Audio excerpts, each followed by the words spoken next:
ওই যে রেডিওটা বেজে উঠতো না, আর ওই বছরে একবারই শুনতে পেতাম। এখন তো টিভিতে মোবাইলে সবসময় শুনতে পান আগমনীর গান। সেটার আনন্দটা কি ছিল বলে বোঝানো যাবে না। এখন তো মহালয়া দেখতে ইচ্ছা করে না, কারণ এত আধুনিক ডান্স হয়ে গেছে। দুর্গার অসুর একসঙ্গে ডুয়েট ডান্স করছে জয় রাধে, এমন সব বাংলার মহালয়া, ওগুলো দেখতে ভাল লাগে না। হরি বল। যেখানে ভক্তির লেশমাত্র নাই, যেখানে শুধু আধুনিকতার ছোঁয়াতে সবকিছু শুধুমাত্র বিনোদন হয়ে দাঁড়িয়েছে, সেদিকে চোখ চাই না। কথাগুলো বলে দিয়ে যাচ্ছি, একটু গ্রহণ করে নেবেন। কারণ আমি বই পড়তে পড়তে যেগুলো পাই সেগুলো আমি আসরে সেগুলো জানাই। আমি চাই সবাই জানুক, তাতে জগতের কল্যাণ হবে। 21শে সেপ্টেম্বর মহালয়া, 28শে সেপ্টেম্বর হচ্ছে ষষ্ঠী, মহাষষ্ঠী, 29শে সেপ্টেম্বর মহাসপ্তমী, 30শে সেপ্টেম্বর অষ্টমী, 31শে নবমী, আর 31শে নয়, পয়লা নবমী, আর 2রা অক্টোবর দশমী। এটা হচ্ছে পুজোর এবছরের সূচিপত্র। আজকে যে সময়টা চলছে সেই পক্ষটার নাম জানেন আপনারা? কৃষ্ণপক্ষ শুধু নয়, এই 15 দিনের আশ্বিন মাসের প্রথমের 15 দিনের কৃষ্ণপক্ষটাকে বলা হয় কি পক্ষ? পিতৃপক্ষ শুরু হয়ে গেছে। এই পক্ষটা চলবে কতদিন? মহালয়া পর্যন্ত। বুঝতে পেরেছেন? এই যে পিতৃপক্ষ, এই সময়টাও কিন্তু মানে পিতার উদ্দেশ্যে তর্পণ করার সময়। বুঝতে পেরেছেন? হরি বল। পিতার উদ্দেশ্যে তর্পণ করার সময় পিতৃপক্ষ। অনেকে মনে করে তর্পণ মানে একটা অশুভ কাজ। অনেকে বলে বাবা তোরা কেউ যাস না, আমি যাব। এমনটা কিন্তু নয়। পিতা আমার পূর্বপুরুষ আমার কাছে জল চাইতে আসছে, আমি তিল জল তাকে নিবেদন করছি, এটা আমার পরম সৌভাগ্য। বলুন নয়? কোনোদিন অশুভ নয়, এটা পরম শুভ। আমার কাছে আমার বাবা এসে জল চাইবে, আমি বাবাকে তিল জল দিয়ে সেবা করতে পারবো, এটা আমার কাছে সৌভাগ্য নয়? এটা আমার কাছে বরং সৌভাগ্যের। ব্রাহ্মণ ত্রিসন্ধ্যা গায়ত্রী মন্ত্র জপ করে। ত্রিসন্ধ্যা একদিনে 3 বার। আর এই প্রত্যেকবার যখন গায়ত্রী মন্ত্র জপ করে তখন 18টা ধাপ আছে, তার মধ্যে একটা ধাপ হলো তর্পণ। প্রতিদিন 3 বার করে তর্পণ করতে হয়। বুঝতে পারছেন? তাহলে তর্পণ মানে মহালয়ার দিন গিয়ে তর্পণ করে দিলাম। মহালয়া মহান আলোয়, মহান আলোয় মানে অনেকে মনে করে পিতৃ আলোয়, অনেকে মনে করে দেবী মা আসছে তাই দেবীর আলোয়, মায়ের কোল। এটা আনন্দের স্থান, আনন্দের উৎসব। অশুভ কেউ ভাববেন না। কেন যে লোকে অশুভ বলে আমি বুঝি না। অশুভ শক্তিকে নিধন করার জন্য মায়ের আবির্ভাব, অশুভ কি করে হতে পারে? এটা মঙ্গল, পরম আনন্দের। তাহলে তর্পণ আপনারা মহালয়ার দিন যারা করছেন তারা ভাবছেন একদিন করলেই হবে না। একদিন করুন যদি সময় না থাকে, যদি পারেন পিতার উদ্দেশ্যে, স্বর্গবাসী পিতার উদ্দেশ্যে। এই যে 15 দিনের পিতৃপক্ষ প্রতিদিন তর্পণ করুন। নিতাই গৌর প্রেমানন্দে হরি হরি হরি বল। তিল জল দিয়ে মন্ত্রোচ্চারণ করে আপনারা তর্পণ করুন, তুষ্টি সাধন করুন। আর দেখুন, লক্ষ্য করে ভালো করে বিষয় লক্ষ্যটা করুন কি এই একাদশীটা বলছি, এই একাদশীতেই পড়বে। আর এই একাদশীটা মানে কি? পিতৃপক্ষেরই একাদশী। পিতৃপক্ষের উদ্দেশ্যই হচ্ছে জল দান করা। স্বর্গে গিয়েছিল কর্ণ। কর্ণ কর্ণ কর্ণ কর্ণ কর্ণর নাম জানেন তো? মহাদাতা। সেই কর্ণ স্বর্গে যখন গেল তাকে খেতে দেওয়া হচ্ছে শুধু সোনা। কর্ণ বলছে আমি সোনা কি খাবো? আহারের স্বর্গে নাকি নানাবিধ দ্রব্য থাকে, কোথায় আমি সোনা কি খাবো? বলে তুমি তোমার পিতৃপুরুষকে জল দান করনি, তাই তোমাকে স্বর্গ এসে সোনা খেতে হচ্ছে। কি করতে হবে? পিতৃপুরুষকে তিল জল দান করে এসো। স্বর্গবাসী হয়েও কর্ণকে মরতে আসতে হয়েছিল 15 দিনের পিতৃপক্ষে পিতৃপুরুষের উদ্দেশ্যে তর্পণ করতে। নিতাই গৌর প্রেমানন্দে হরি হরি। বুঝতে পারছেন?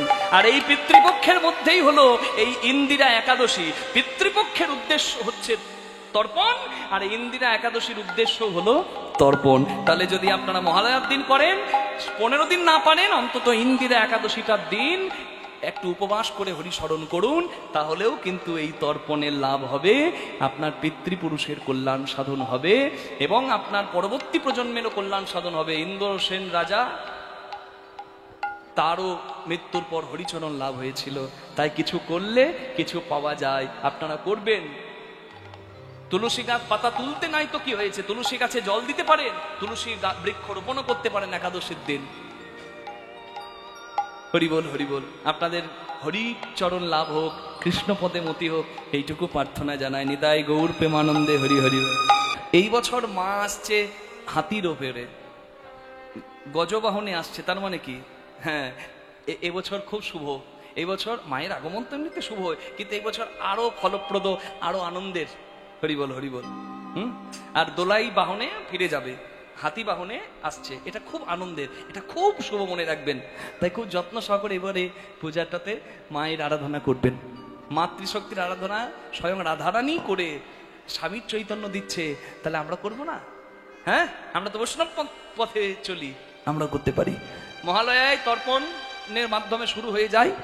আর এই পুজোটার নাম কি বলুন তো? অসময় হয়েছে কেন বলুন তো?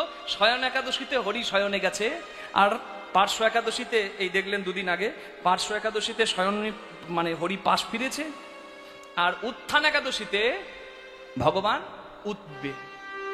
এই সময়টাতে কোনো পবিত্র কাজ, বেশি পবিত্র কাজ কিন্তু হয় না। এই চতুর্মাস্য যে ব্রতটাকে বলা হয়, এই ব্রতের সময় উপবাস পালন, শিষ্টাচার, নিষ্ঠা, এগুলো বেশি প্রয়োজনীয়।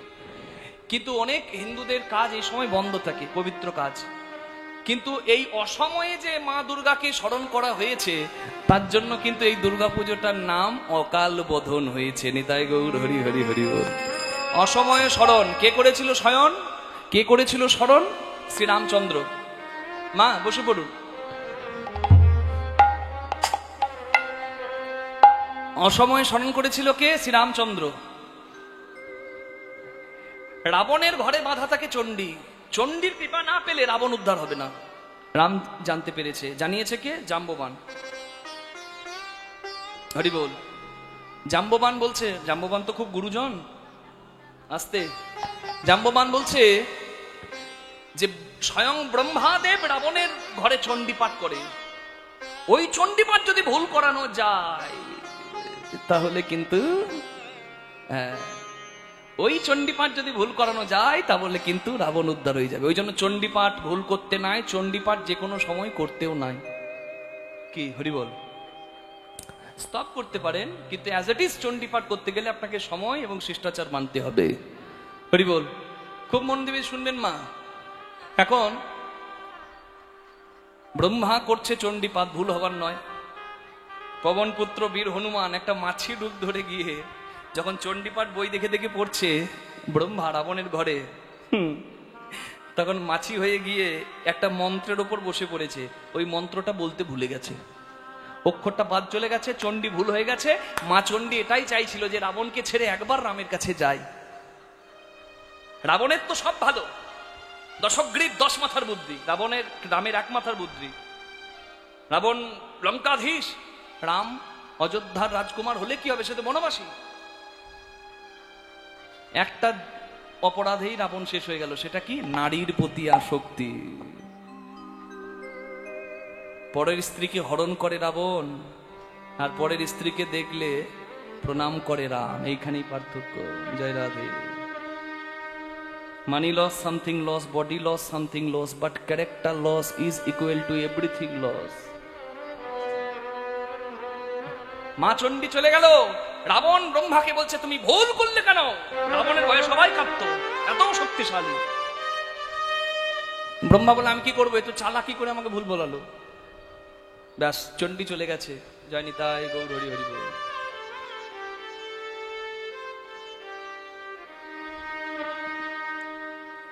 রামচন্দ্র মা চণ্ডীকে সন্তুষ্ট করতে হবে। রাবণের কাছ থেকে তো চলে গেছে, কিন্তু রামকে তো পেতে হবে। তাই রামচন্দ্র হনুমানকে বলল যে আমি মায়ের পূজা করব, অকাল বোধন পূজা। এই যে পূজা দেখছেন, কিভাবে মাকে সন্তুষ্ট করা যায় বলে 108টা পদ্ম লাগবে। কোন পদ্ম? দেবীদহের পদ্ম। কোন দহ? দেবীদহ। রামচন্দ্র বলে দেবীদহের পদ্ম কে এনে দেবে? সে তো বহুদূর, আনা অসম্ভব। পবনপুত্র হনুমান বলে আমি আছি প্রভু। যখনই রাম বিপদে পড়েছে হনুমান এসে দাঁড়িয়েছে। আহা, হনুমান দেবীদহের 108 পদ্ম নিয়ে এলো। কিন্তু 108টা পদ্ম দিয়ে মায়ের পূজা করতে গিয়ে রাম দেখছে একটা পদ্ম কোথায় গেল, একটা পদ্ম নাই। রামচন্দ্র খুব কাঁদছে, বলে মাগো তুমি একটা পদ্ম জানি না ইচ্ছা করে লুকিয়েছো কিনা, তবে 108টা পদ্ম দিলেই তো তুমি খুশি হও। সবাই আমাকে বলে আমি নাকি পদ্মলোচন, রাজীব লোচন, আমার চোখের একটা মণি নাকি একটা পদ্ম, তাহলে আমি তোমার পূজায় আমার এই নয়ন মণি তুলে দেব। হরি বল। নিজের নয়ন মণি রাম বলিদান করতে গেল। মা খুশি হয়ে বলল, রাম তোমার নয়ন পদ্ম আমি গ্রহণ করব বলে এই চালাকি করিনি। আমি 108টা পদ্মের মধ্যে একটা পদ্ম লুকিয়ে নিয়েছি। কেন জানো? আমাকে কোলে নিয়ে যখন আমার শুম্ভ নিশুম্ভ চণ্ডমুণ্ড উদ্ধার কালে আমার দেহ রক্তাক্ত হয়েছিল, আমার শরীরে ক্ষত হয়েছিল, 108টা ক্ষত হয়েছিল, আমার 107টা ক্ষত হয়েছিল আমার দেহে। 108টা ক্ষত থেকে একটা করে রক্ত পড়েছিল দেবীদহে, আর এক বিন্দু রক্তগুলো থেকে একটা করে পদ্ম হয়েছিল, সেগুলো আমার দেহের রক্ত থেকে জন্মেছিল। 107টা পদ্ম আমার দেহের রক্ত থেকে, 107 ক্ষত থেকে জন্মেছে। আর আমার ওই অবস্থা দেখে আমার স্বামী দেবাদিদেব মহাদেবের নয়ন থেকে এক বিন্দু জল পড়েছে, সেই জল থেকে একটা পদ্ম হয়েছে। আমার রক্ত থেকে 108টা পদ্ম জন্মেছে, 107টা পদ্ম জন্মেছে, সেটা তো আমি গ্রহণ করতে পারি চরণে। কিন্তু যে পদ্মের জন্ম হয়েছে আমার স্বামীর নয়নে জল থেকে, সেই পদ্ম আমি কেমনে গ্রহণ করব বলো? আমি কেমনে গ্রহণ করব বলো? স্বামীর নয়ন ধারায় যে পদ্মের জনম হলো, কেমনে গ্রহণ করব বলো?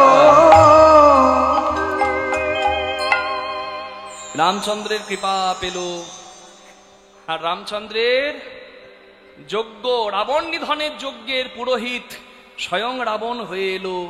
এবং রাবণ জানতো যে রামের হাতে আমার উদ্ধার হলে আমার কল্যাণ হবে, তাই রাবণ পুরোহিত হয়ে রামের পূজা সাঙ্গ করিয়ে রাবণ ইচ্ছা করেই নিজের মৃত্যু ডেকেছিল। নিতাই গৌর প্রেমানন্দে হরি হরি হরি। বাল্মীকির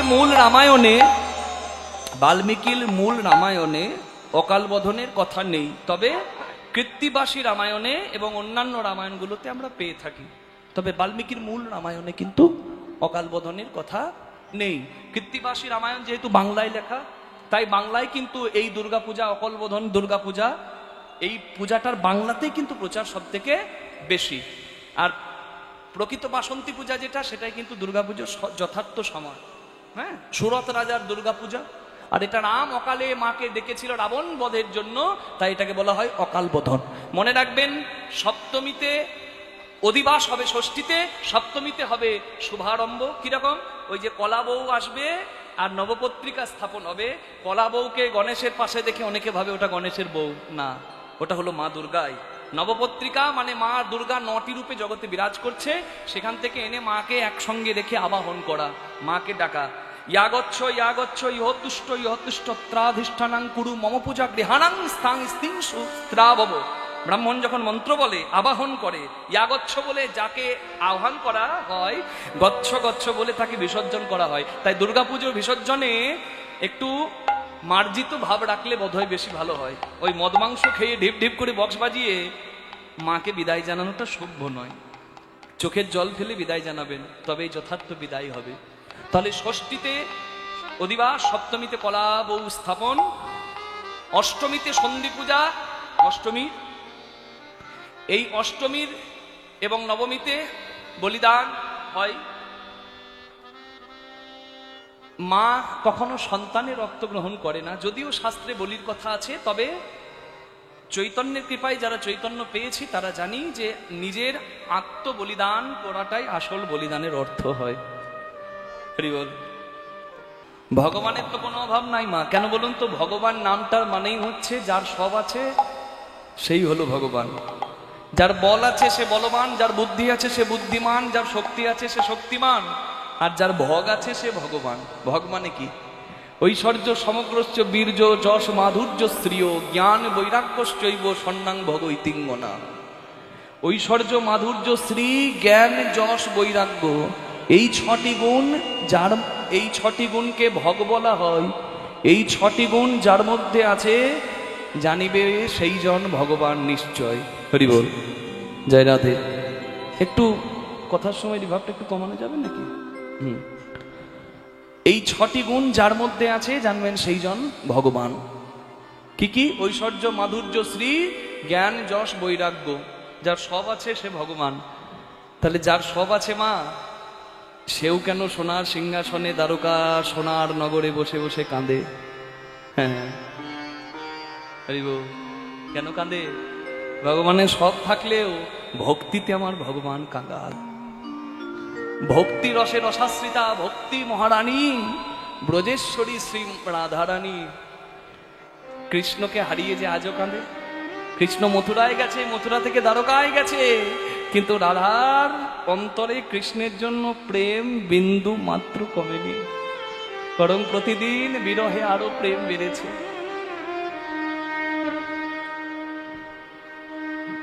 রাধারানী আজও কাঁদছে, আর রাধার কান্না অন্তরে অনুভব করে কৃষ্ণও কাঁদছে। এক হাতে তো তালি বাজে না। রাধা যতবার কৃষ্ণ বলে কাঁদে, কৃষ্ণ ততবার লুকিয়ে লুকিয়ে রাধার জন্য কাঁদে। এটাই ভালোবাসা। পাওয়াটাই ভালোবাসা নয়। মিলনে তো ধ্বংস, ত্যাগে ভালোবাসা। কার জন্য কতটুকু ত্যাগ করতে পারেন, সেটাই হলো তার প্রতি ভালোবাসা। কাকে পাবার কতটা মিলনের আকাঙ্ক্ষা, সেটা কোনোদিন ভালোবাসা নয়। হরিবল। হাতে একটা পাথর নিয়ে রাধারানী কৃষ্ণের মূর্তি আঁকছে মাটির ওপর, চোখের জলে মাটি ভিজিয়ে সেই মাটিতে কৃষ্ণের মূর্তি আঁকছে। হরি হরি বল। কেউ যখন কারো ছবি আঁকে, ছবি আঁকার নিয়ম হলো হয় চরণ থেকে শুরু করা, না হলে বদন থেকে শুরু করা, মানে নিচ থেকে ওপরে, না হলে ওপর থেকে নিচে। একটা তো নিয়ম আছে। তা রাধারানী যে গোবিন্দের ছবি আঁকছে, চোখের জলে মাটি ভিজিয়েছে, সেই মাটিতে একটা পাথর হাতে নিয়ে ওই পাথর দিয়ে কৃষ্ণের ছবি আঁকছে। তা রাধারানী কি আঁকছে? আগে চরণ আঁকছে না আগে বদন আঁকছে? কি আঁকছে বলুন দেখি? রাধারানী কি ভালোবাসে? ভক্ত কি ভালোবাসে? যদিও গোবিন্দের বদন সুন্দর, কিন্তু চরণ ভক্তের প্রিয়। কেন? চরণেই তো ভক্ত পুষ্পাঞ্জলি দেয়। হরি বল। তাই ভক্ত চরণ চায়। তা রাধারানীও গোবিন্দের ছবি আঁকতে গিয়ে চরণটাই আগে আঁকবো ভাবলো, কিন্তু আঁকলো না। কেন বলুন তো? একটা অভিমান আছে। আমার কৃষ্ণের চরণ ছিল বলেই তো আমার কৃষ্ণ আমাকে ছেড়ে চলে গেছে। চরণ না থাকলে তো আমার কৃষ্ণ আমাকে ছেড়ে যেতে পারতো না। হরি বল।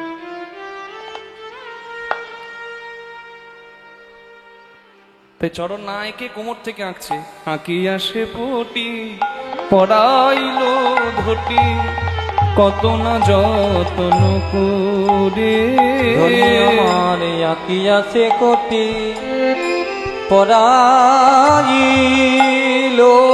ধটি, কত না যতন করি।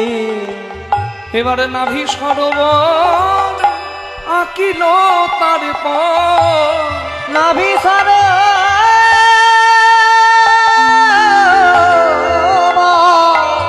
ধ্বনি আঁকিল তার পর, কত না যতন করে। কত না যতন করি।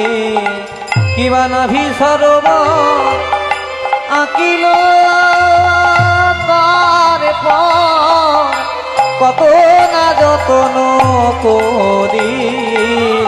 কত না যতন করি।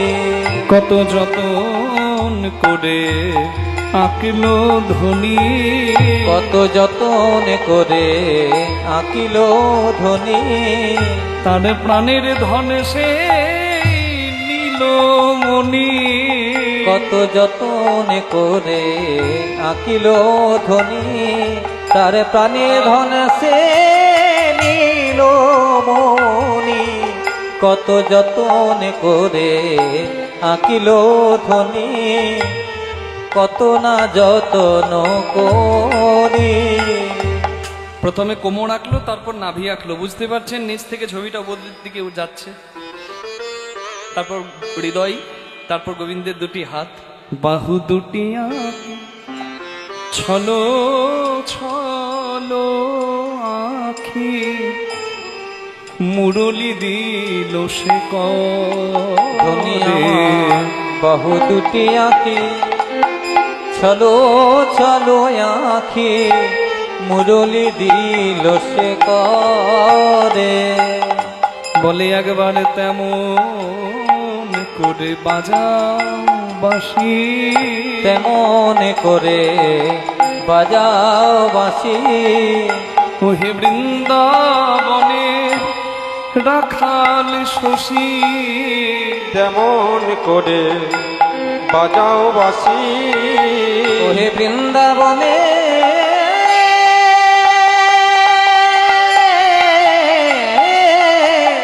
রাখাল শশী, বাঁশি শুনতে বড় ভালোবাসি। ওহে বৃন্দাবনের রাখাল শশী, বড় ভালোবাসি, বৃন্দাবনের রাখাল শশী, বড় ভালোবাসি, ওহে বৃন্দাবনের রাখাল শশী, শুনতে বড় ভালোবাসি। বৃন্দাবনের রাখাল শশী। একবার তেমন করে বাজাও বাঁশি, মুরলি দিল সে করে। এবারে কম্বু কণ্ঠ কিবা ধ্বনি আমার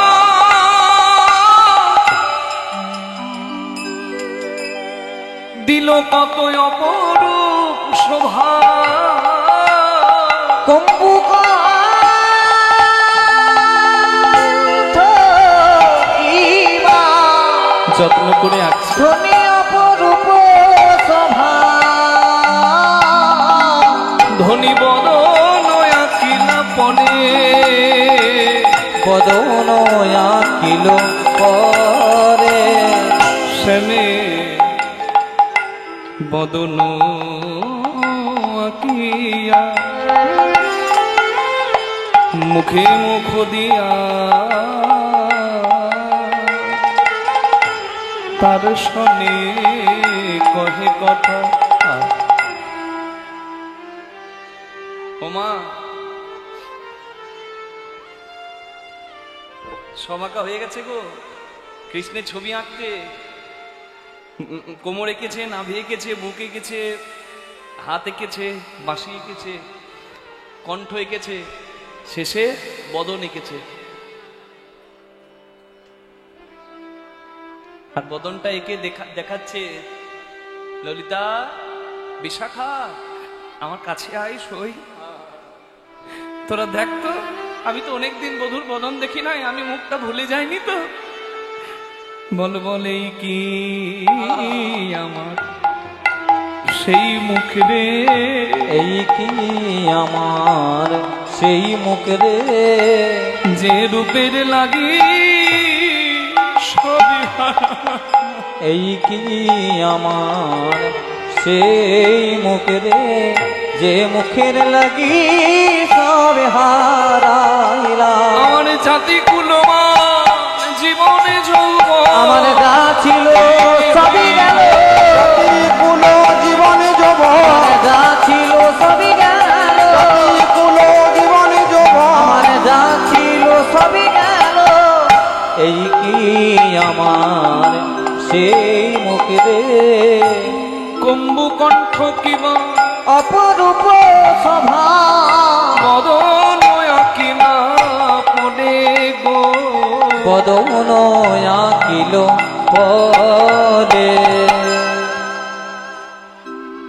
শেষকালে কৃষ্ণের মুখটা এঁকে কৃষ্ণের সঙ্গে কথা বলছে। কি গো দ্বারকার মহারাজ, তুমি কেমন আছো? জয় নিতাই, জয় নিতাই। রাধারানী যে কৃষ্ণকে বলছে দ্বারকার রাজা কেমন আছো, এটা ভালোবাসার ডাক না অভিমানের ডাক বলুন তো? যে ভালোবেসেছেন সে নিশ্চয়ই বলতে পারবেন। ভালোবাসলে অভিমান হয়,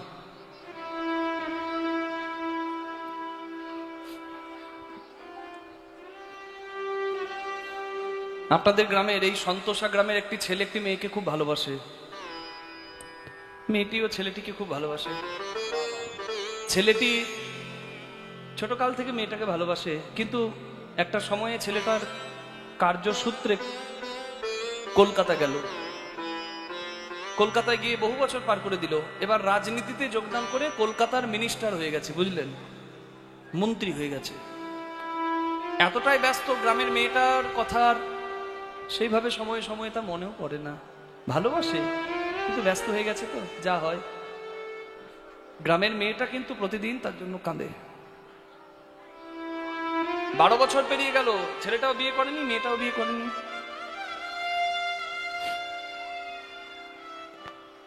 কিংবা ধরুন মেয়েটা সংসারের চাপে বিয়ে করেই ফেলেছে। বহুদিন পরে কলকাতায় যদি দুজনের দেখা হয়ে যায়, আর মেয়েটা যদি বলে, কি গো কলকাতার মিনিস্টার, কেমন আছো? সেটা কি ভালোবাসার ডাক হবে সেদিন? সেটা কিসের ডাক বলুন তো? বুকে জমানো শত শত অভিমানের ডাক। তোমার একবারও মনে পড়ে নাই আমার কথা? কৃষ্ণের ছবি এঁকে শত অভিমান, লক্ষ লক্ষ অভিমান জমানো ছিল বুকের ভেতর, ফেটে পড়ল অভিমানের ঝুড়ি। ছবি এঁকে বলছে, আমি জানি ভীষ্মক রাজার কন্যা রূপকিনী তোমার স্ত্রী, সত্যবান রাজার কন্যা সত্যবতী তোমার স্ত্রী, জাম্ববানের কন্যা জাম্ববতীর পানি গ্রহণ করেছো তুমি, হাজার হাজার দাস দাসী আছে তোমার, তুমি দ্বারকাধীশ। কিন্তু তুমি একদিন যে বলেছিলে তুমি নাকি আমার দাস, আমি তো তোমায় দাস করে চাইনি গো, আমি তোমার দাসী হতে চেয়েছি। নিজেকে দাস বলে, যার দাস বলে পরিচয় দিলে, সেই অভাগিনী দাসীর কথা তোমার একবার কি মনে পড়ে না? তোমার একবার কি মনে পড়ে না? এই দাসীর কথা কি আর মনে পড়ে না? দাসীর কথা কি আর মনে পড়ে না? দ্বারকায় রাজা বধূ হে,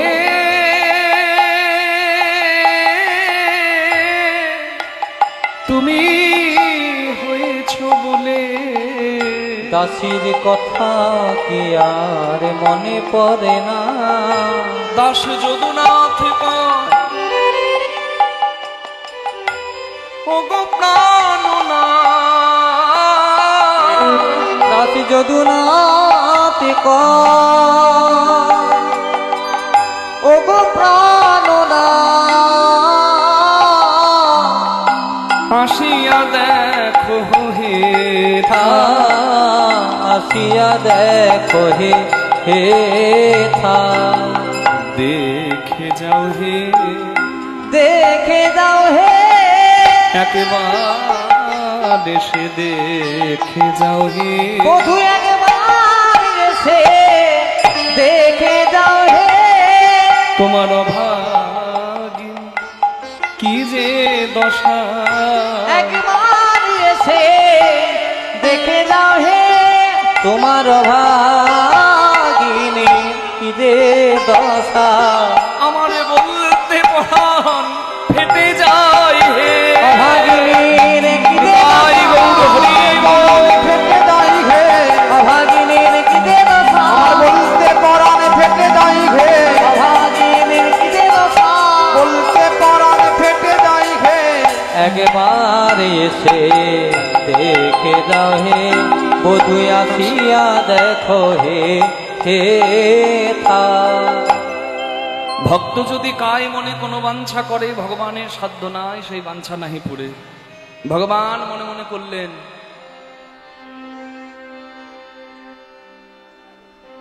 ব্রজবাসী ভক্ত যারা সারা জীবন আমাকে ভালোবেসে কাঁদলো, আমি তাদেরকে শ্রেষ্ঠ জায়গা দেব, আমি যজ্ঞ করব। এই ভগবান মনে মনে ভাবছেন, জানি তাই। ঠিক এমন সময় আরেক ভক্তের ডাক ভগবানের কানে এলো। সে কে? প্রভাস নামে একটি নদী। কৃষ্ণ মুরারি হে গিরিধারী সুন্দর ব্রজের রাখা, হে কৃষ্ণ মুরারি হে গিরিধারী তুমি সুন্দর ব্রজের রাখা। কৃষ্ণ মুরারি হে গিরিধারী সুন্দর বজে রাখা। দীন দয়াল তুমি ওগো দীন জনের বন্ধু, দীন দয়াল তুমি দীন জনের বন্ধু, ইহকালের প্রেম দাতা পরকালের বন্ধু। ইহকালের প্রেম দাতা পরকালের বন্ধু।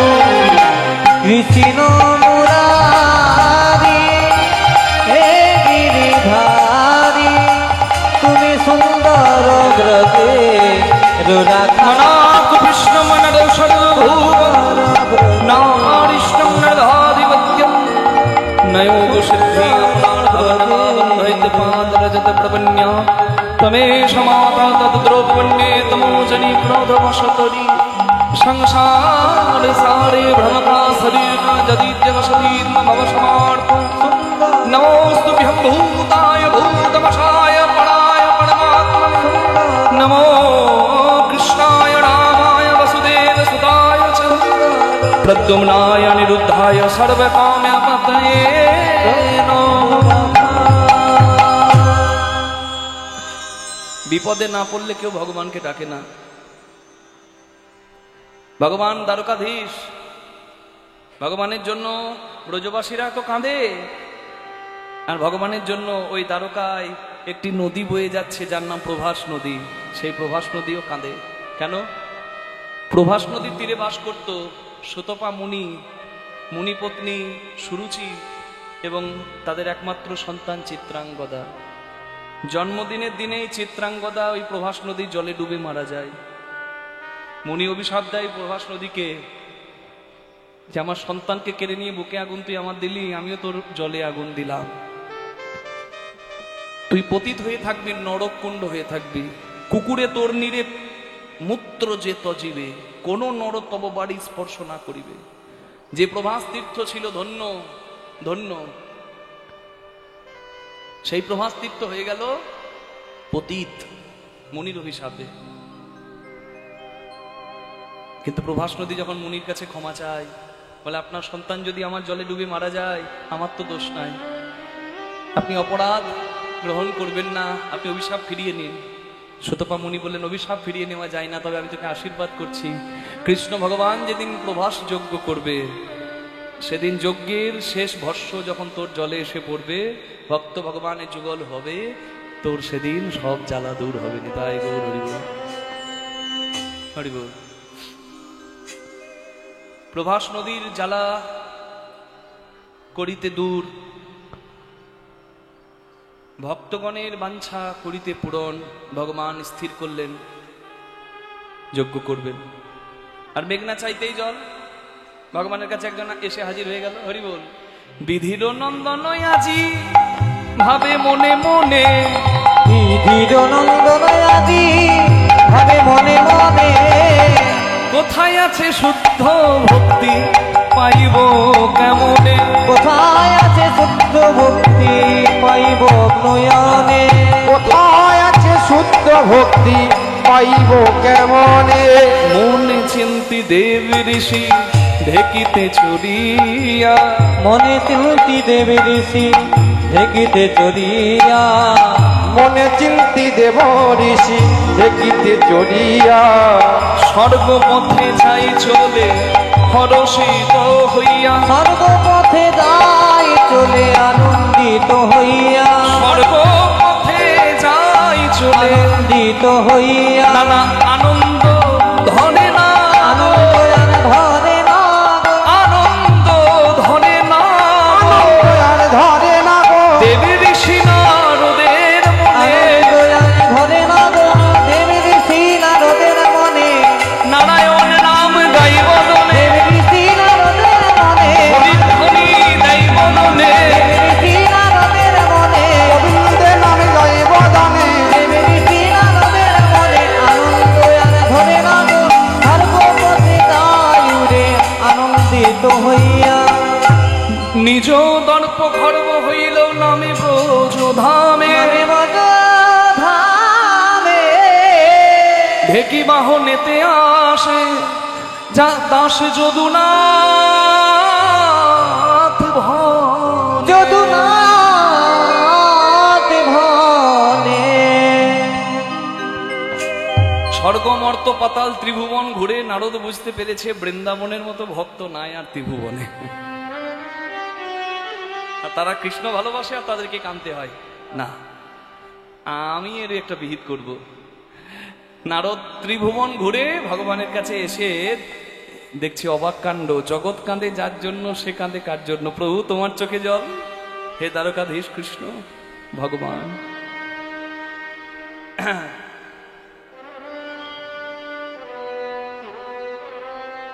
হরি বল। আমি এমন নাম তোমায় শোনাবো প্রভু, সবকিছু ভুলে গিয়ে তুমি ছুটে আসবে আমার কাছে। দ্বারকার রাজ সভার বাইরে, মানে দ্বারকার রাজ দরজার বাইরে নারদ হাতে বীণা নিয়ে কি করছে জানেন? হরি বল হরি বল। বৃন্দাবনের দশা হেরি যাইয়া তা আলোকাপুরী, বৃন্দাবনের দশা হেরি, ওই বৃন্দাবনের দশা হেরি, বৃন্দাবনের দশা হেরি, বৃন্দাবনের দশা ফেরি বৃন্দাবনের দশা হেরি, যাইয়া দ্বারকাপুরী, ঢেকি হইতে নামি না তুই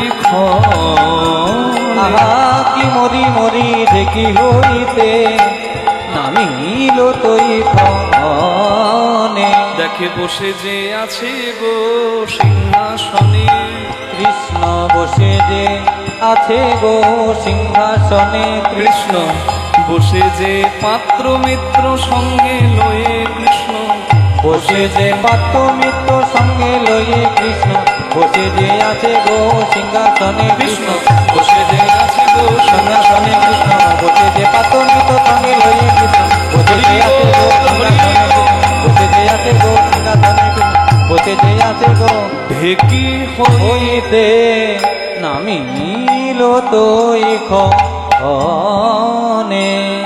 হাতে ছিল বীণা, বীণাকে বলছে বীণা আজ নারায়ণ নারায়ণ নয়, যে নাম নারায়ণেরও কৃষ্ণেরও মন ভালো করে দেয় সেই নাম করতে হয়। আপনারা জানেন তো নাকি? হরি বল। হ্যাঁ, ঊর্ধ্ব হতে নিম্নগামী তার নাম ধারা, নিম্ন থেকে ঊর্ধ্বগামী তার নামই তো রাধা। জানি তাই রাধারানী কোনো নারী নয়, রাধারানী হলো ভজন, রাধারানী হলো সাধন। মুখে রাধা রাধা জপ করা মানে কি? জপ করা মানে কি? নিষ্কিঞ্চন ভাবে কৃষ্ণের প্রতি নিবেদন করা। রাধা শনে যদা ভাতি তথা মদন মৌহন অন্যথা বিশ্বমহপি স্বয়ং মদন রসবস। কৃষ্ণ যতক্ষণ রাধার গোবিন্দ, গোপীর গোবিন্দ, সেই কৃষ্ণ কিন্তু মদন মোহন, মনে রাখবেন। তাহলে রাধারানী কোনো সাধারণ নায়িকা নয়, জানি তাই। রাধা হলো শক্তি, কৃষ্ণ হলো শক্তিমান, দুই দেহের ভেদ নাই, তাহাই শাস্ত্রের প্রমাণ। কৃষ্ণের শক্তি রাধাল হাদিনী। হরি বল হরি বল হরি বল। জানি তাই। নারদ মুনি গাইছে রাধা নাম রাধা নাম রাধা নাম।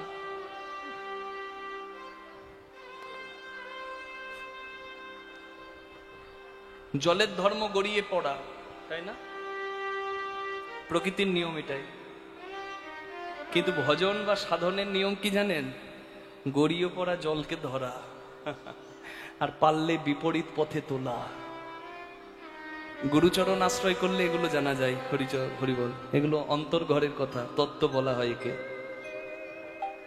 হরিভজন বড় লেঠা, হরি সাধন বড় মিঠা। হরিভজন করবি যদি জল ওপরে ওঠা। হরিবল। রাঁধুনি হইবি ব্যঞ্জন রাঁধিবি, হারি না ছুইবি তাই, পতঙ্গের জালে মাতঙ্গ বাঁধিবি, প্রীতি পাইবি তাই। রাঁধুনির কাজ রান্না করা, সংসারের কাজ সংসার করা। রাঁধুনি রান্নার মাপ জানে, যদি সে পাকা রাঁধুনি হয়। নুন তেল মশলা কি লাগলে কি টেস্ট হবে সে জানে। তেমনি যন্ত্রীয় যন্ত্রের সঠিক ব্যবহার জানলে তবে মন্দিরটা সুন্দর থাকে। জয় রাধে। পিতৃধন মাতৃধন দেহের মূল্যবান ধন। চরক সংহিতায় বলা আছে 40 বিন্দু রক্তের ভিয়ানে হয় এক কণা বিন্দু ব্রহ্মবস্তুর উৎপাদন। সেটি পিতৃধন মাতৃধন হয়, সেটি ধ্বংসের ধন নয়।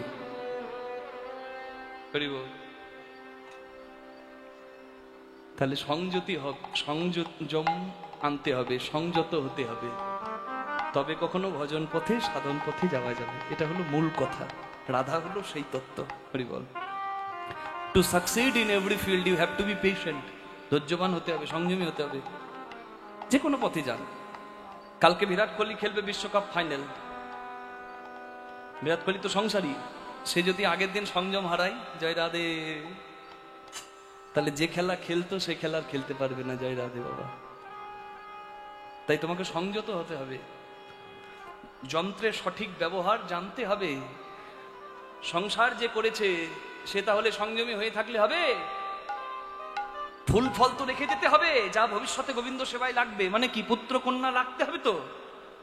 তার জন্য কেমন ভাবে সংসারটি করতে হবে? রাঁধুনি হইবি ব্যঞ্জন রাঁধিবি, হাঁড়ি না ছুঁইবি তাই। ভজন ঘরের কথা। ফুলন চাই, ফল চাই, তবে সারা জীবন যদি হাঁড়িতেই মন যায় তাহলে সব কিছু সর্বনাশ হয়ে যায়। জয় নিতাই। তাই রাখো কিছু, পাবে কিছু। রাধা হলো সংযম। রাধা ধারার বিপরীত, যাহা ভজন তাহাই রাধা। সরৈশ্বর্য 6 স্থানে আছে বিদ্যমান। ঊর্ধ্ব কুণ্ডলে অভবিন্দু দিয়ে দহে করিল শক্তিদান। আকার দয় দিয়ে পুরুষ প্রকৃতি হয় আধা আধা। বিচারিয়া কর্গমুনি নাম রাখেন রাধা। তাই রাধা নাম গাইছে, জানে রাধা নাম শুনলে কৃষ্ণ ছুটে আসবে, আনন্দে আসবে। জয় নিতাই। তাই নারদমুনি বিনাকে বলছে, বিনা আজ বল শ্রী রাধা। বিনাটি করেতে লইয়া সুমধুর নাম গাইয়া, বিনাটি করেতে লইয়া সুমধুর নাম গাইয়া, বাজে বিনা রাধা রাধা বলে ওই বাজে বিনা রাধা রাধা বলে ওই দ্বারকায়, বাজে বিনা রাধে রাধে বলে ওই দ্বারকায়, বাজে বিনা রাধে রাধে বলে, বাজলো বিনা, বাজিল বিনা, বাজে বিনা, বাজে বিনা, বাজে বাজে তোর বাজে।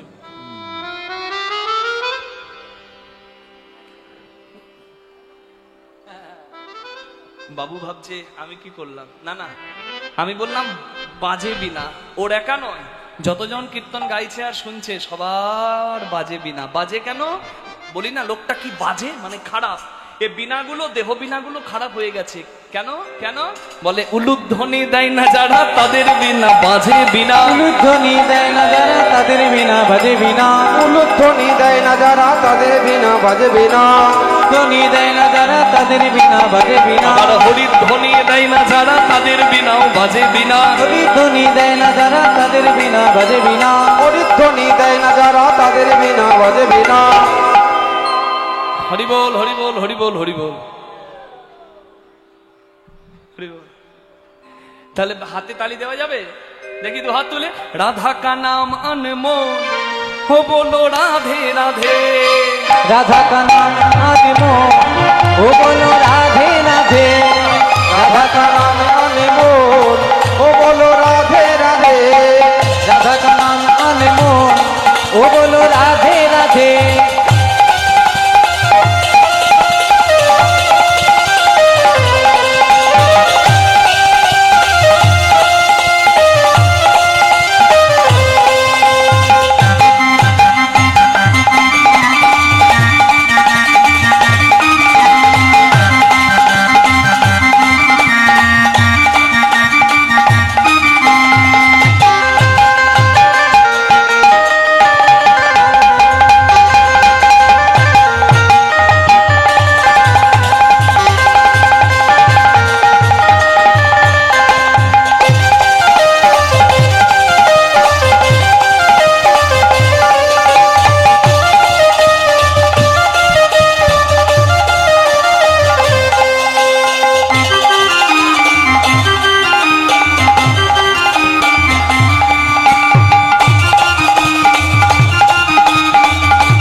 জ্বালা বাবা, আমি 1 মিনিট লাগতে পারছি না, মায়েরা রাখেন কি করে?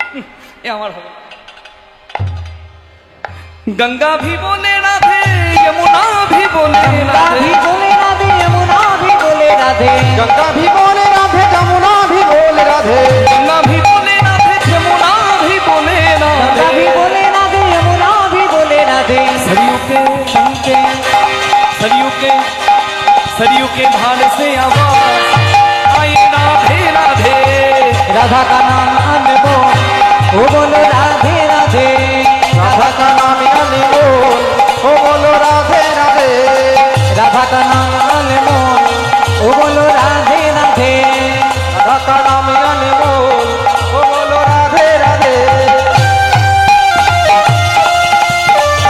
দুটি হাত তুলে করতালি সেবা করে দিন সবাই।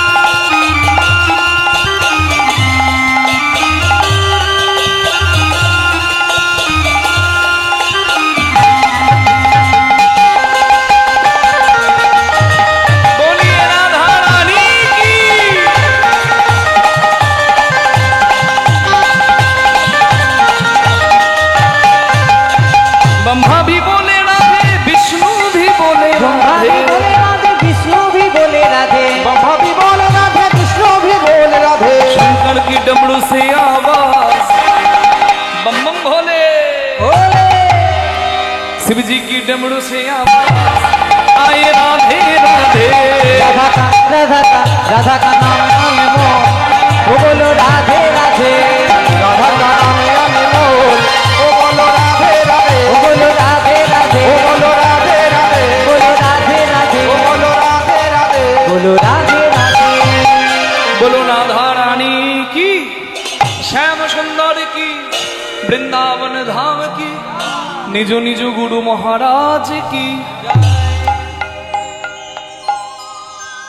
আমি ভেবেছিলাম আর একটু জোরে হবে, একটু হবে না জোরে?